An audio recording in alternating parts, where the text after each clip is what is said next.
já estamos de volta com o seu programa Estilo de Vida com uma pergunta para você, telespectador. Você tem medo de quê? Hoje o nosso bate-papo do dia foi uma sugestão do nosso telespectador Natan Negreiros, direto de Rio Branco, no Acre. Ele pediu para a nossa produção para nós abordarmos esse tema e nós escolhemos esta terça-feira. E para falar mais sobre este assunto, hoje nós vamos falar o que é o medo, causas, sintomas e será que existe tratamento? Quem vai responder essas e outras perguntas é a nossa psicóloga Shirlene Soares. Seja bem-vinda pela primeira vez, doutora. Bom dia. Obrigada, bom dia. Bom, essa foi uma sugestão, doutora, de um telespectador que pediu para nós abordarmos este tema. Talvez ele esteja passando por essa situação, nós precisamos ajudá-lo, né? Mas antes de nós falarmos dos tratamentos e causas, nós precisamos entender o que é exatamente o medo. Então, é uma dica muito interessante do telespectador, porque realmente o medo ele é vivenciado diariamente por todos nós. E é muito importante a gente entender que o medo ele é necessário. E é muito importante também você saber que se você sentar ao lado de alguém e essa pessoa disser para você que não tem medo, tem algo de errado.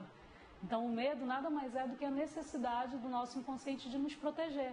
Então, ele acaba despertando uma ansiedade de proteção.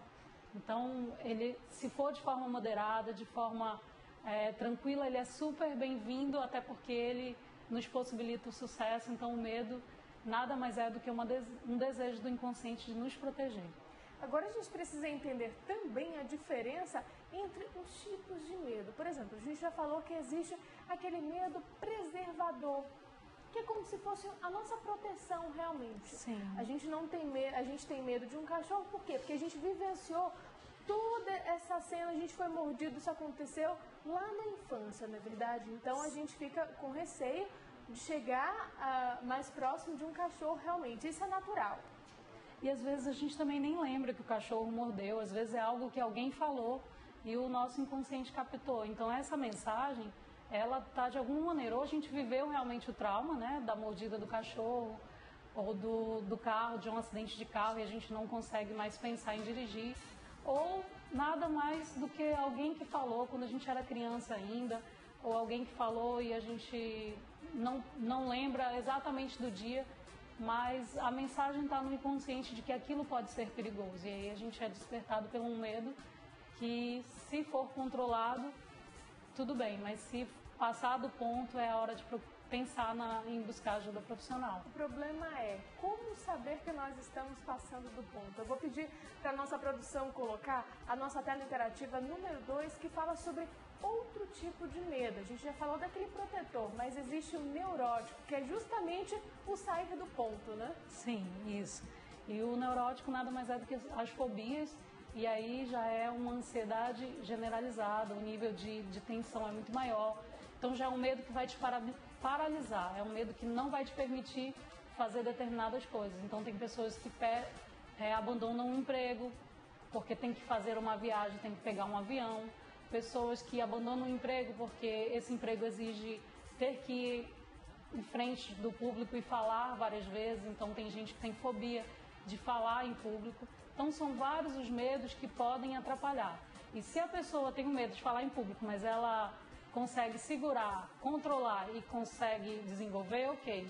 Mas se ela abandona o emprego, se ela não consegue voltar para aquele ambiente porque ela acha que vai ter que fazer aquilo, aí já é um medo que está limitando. E aí, sem dúvida alguma, essa pessoa precisa de uma ajuda profissional. A gente já até falou nessa questão, qual a diferença entre o medo e a fobia? A fobia seria a patologia instalada já? Isso, a fobia já é o medo de um objeto específico, né? Ou, às vezes, até a pessoa não consegue identificar o objeto, ela não consegue saber exatamente o que causa isso. E aí, isso já limita ela de fazer várias coisas, inclusive, ela sempre, qualquer fobia que for exagerada, ela daqui a pouco vai ter a fobia social, que ela vai se reclusar porque ela não quer que as pessoas vejam aquilo. Então já vem com um sentimento de culpa, de vergonha. Então pode ser o simples fato de uma fobia de um animal, não vou sair, não vou fazer isso. Mas se ela percebe que as pessoas estão recriminando, que as pessoas estão vendo isso de forma negativa, ela começa a se retrair e daqui a pouco já vem uma fobia social também, e aí ela já começa a se isolar. Alguns, em casos mais graves, já vão desenvolver a síndrome do pânico e aí já fica muito grave. Agora, é possível desenvolver o medo devido à convivência, o comportamento da família? Se a mãe apresenta para a filha, por exemplo, isso eu tenho vivido com a secretária lá de casa, ela tem muito medo de ficar sozinha em casa, ela não passa noite sem dormir e ela acaba transferindo esse medo para a filha dela. Isso é possível também que a filha tenha esse mesmo medo devido à convivência? Sim, é possível, porque para essa criança, a mãe é um modelo. Se a minha mãe se sente ameaçada, algo pode acontecer, algo pode nos destruir, e se a minha mãe é a pessoa que eu confio, é a pessoa que eu acho que tudo que ela fala é verdade, eu vou internalizar isso. E aí isso vai tomar conta de mim também. Então, a postura dos pais, ela é fundamental para que as crianças cresçam de forma saudável. Antes da gente buscar qualquer tratamento, é necessário a gente entender da onde surgiu a origem desse medo. Eu vou pedir para a nossa produção colocar a nossa tela interativa número 3, que fala, doutora, justamente sobre as causas. E aí a gente vai entender um pouco mais a respeito. O nosso primeiro tópico fala sobre essa questão traumática. Então, são experiências traumáticas, como nós falamos, Sim, a do cachorro, por exemplo. Isso. Então, é possível, sim. Digamos que essa é uma das mais comuns. Então, geral dá um trauma, sim. Às vezes também você absorve a mensagem ou algo aconteceu. A questão da autoconfiança também, as pessoas começam a dizer que algo vai acontecer, que você não dá conta, que você não é capaz. Então, uma pessoa que se sente insegura, uma pessoa que é estimulada a níveis de cobranças muito altos também, pessoas que viveram situações traumáticas, essas pessoas com certeza têm uma predisposição maior a desenvolverem um medo patológico. Então, é importante que os pais, principalmente, isso é plantado na infância, geralmente é difícil acontecer na vida adulta, porque já vem ali a semente, já vem sendo desenvolvido. E aí a pessoa diz, não, mas eu só senti quando eu estava grande, porque você já vinha com um comportamento, com uma predisposição para isso. Então precisou só de um acontecimento traumático para te despertar o medo patológico. E o nosso segundo tópico fala sobre os pensamentos ansiosos. A gente estava até falando aqui nos bastidores do programa que hoje a doença do século não é mais a depressão, mas sim a ansiedade. E esse tema vai ser o de terça-feira que vem. E aí, doutora, a gente pode falar um pouco dessa ansiedade. Então, o medo é gerado por essa ansiedade? Sim, a ansiedade hoje, inclusive, é uma coisa que a gente já vê nas crianças. As crianças hoje extremamente ansiosas. E a ansiedade nada mais é do que o medo do que vai acontecer. Você nem sabe ainda o que te espera, mas você já vivencia um medo. E por que já começa hoje, ainda na infância? As crianças são muito cobradas, recebem também níveis de informação muito altos, adultos também em ambientes muito estressantes. Então isso começa a despertar o medo de não dar conta, o medo de não conseguir. Então esses pensamentos ansiosos, eles também são facilitadores para se instalar um medo patológico. Eu vou pedir para a nossa produção colocar a nossa tela interativa número 4 no ar, que ainda vai falar a respeito dessas causas. A gente precisa entender de onde que surgiu esse medo. E aí, o nosso primeiro tópico fala sobre arquetipos. O que significa isso, doutora? Então, os arquétipos, eles são a construção que você faz, tanto individual como coletiva. É como se fosse o teu quebra-cabeça mental. Você vai internalizando várias experiências a partir da sua vivência individual, da sua vivência de grupo. Então, os arquétipos, eles são muito importantes também nessa construção da tua personalidade, da tua segurança pessoal.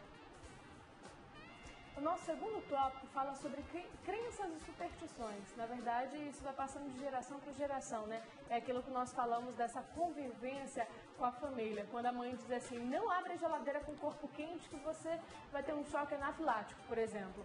E a gente realmente acredita que nós vamos ter esse choque anafilático, né? Isso já dá um medo, realmente. E aí, se você teima, né? A criança acaba, às vezes, ali desobedecendo, ela começa a sentir os sintomas de vivenciar como se tudo aquilo que a mãe falasse fosse acontecer. Então, essas crenças, elas são muito predominantes. Se você acredita mesmo, se você internaliza, você precisa fazer avaliação das suas crenças, às vezes na vida adulta reprogramar essa crença, essa forma de pensar para que você se liberte de alguns medos. Bom, nosso terceiro tópico fala sobre pensamentos catastróficos. O que seria isso, doutora? São os pensamentos negativos? Sim, os exagerados, né? A gente acha que tudo vai dar errado. Os exagerados. Então, eu não vou dirigir, porque se eu for dirigir, eu vou bater o carro, eu vou estragar, vou matar alguém, vai acontecer tudo de ruim, então eu não dirijo. Então, eu não vou pegar o elevador, porque o elevador pode cair, eu posso ficar presa no elevador, ninguém vai conseguir me achar. Eu não vou subir no prédio, porque eu posso desmaiar, eu posso cair pela janela. Então, são esses medos que são fantasiosos, que eles fogem da realidade. Então, você perde completamente a noção de realidade e fantasia. É uma confusão mental mesmo, e aí você acaba sendo limitado e não vai adiante por conta desse pensamento catastrófico o tempo todo. Doutora, eu vou pedir para a nossa produção colocar a nossa tela interativa número 5, porque tem uma pergunta de uma telespectadora da Lali Veras. Lali, um beijo para você, que saudade, viu? Ela diz assim, quais são as reações físicas do medo? E aí a gente colocou aqui a respeito dos sintomas que tem tudo a ver com essas reações físicas e até mesmo mentais. Taquicardia é muito comum realmente, né? Sim, achar que vai infartar, né, que vai desmaiar, tá faltando ar, a boca fica seca, a pessoa sente o corpo todo suando, tremores no corpo. Então, são sintomas que aí a pessoa se dirige ao médico achando que está morrendo, que está com problema cardíaco. E aí os médicos fazem toda a checagem fisiológica e descobrem que a pessoa não tem nada. Então, o corpo produz tudo isso. Falta de ar também, é muito comum, né? Sim. Aí nosso próximo tópico fala sobre boca seca e até mesmo tontura. Então é possível ter todas essas reações físicas devido a esse medo. Produzida pela mente, né? Porque toda vez que a pessoa for ao médico, que ela vai achar que tem um problema sério de saúde, ela vai investigar, ela não vai encontrar nada. Mas a programação mental está tão ruim que ela produz todos esses sintomas e ela vive isso de forma muito real. Vou pedir para a nossa produção colocar a nossa tela interativa número 6 no ar, que vai falar a respeito dessas outras reações, que fala sobre formigamento, sudorese e até mesmo opressão no peito. Daqui a pouquinho, doutora, a gente vai falar se é possível sentir também, digamos, acumular todos esses medos na nossa mente e se isso ocasiona alguma reação para o nosso organismo, para o nosso corpo, tá bom? Nós vamos para um breve intervalo. Daqui a pouquinho a gente volta falando sobre o medo. Lembrando que você de casa pode aproveitar esse momento para enviar a sua pergunta, o seu questionamento. 92 Código de Manaus, 981 11 45 12. O intervalo é rapidinho e a gente já volta. Até lá.